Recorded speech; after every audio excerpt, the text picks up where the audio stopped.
Umatikabo ang aksyon sa final mission ng contract sa Incognito at ang ilan nga sa kanila malalagay sa peligro.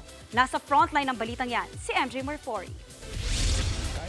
Napasabak sa matinding bakbakan ang contracts sa kanilang final mission na set in Marawi City.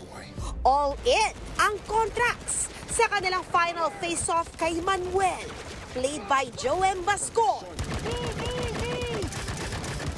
Pero sinalubong ng matinding firepower ng grupo ni Manuel ang contracts.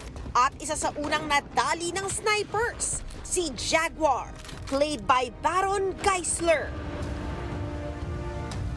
While on the hunt for Manuel, nasagip naman na Anthony Jennings, aka Monkey, at Daniel Padilla, aka Wolf, ang mga batang biktima nila Manuel. Hanggang sa muling makaharap ni Andres ang traidor na si Kenji Lee. Napakapit sa upuan ng marami nang madihado si Andres sa laban.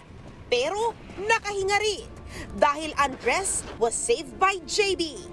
At sa round 2 nga ng kanilang paghaharap, tuluyan ng tinapos ni Andres si Kenji. Pero ang talagang masakit sa dibdib, malalagay ang buong team ng contracts sa matinding peligro. Kapit ng mabuti, mga kapatid. Dahil walang hinga ang aksyon sa finale week ng Incognito. Gabi-gabi sa Todo Max Primetime 5 ng TV5. Nagbabalita mula sa Frontline. MJ Marfori, News 5. Mga kapatid, Jervy Wrightson po. Eto na nga.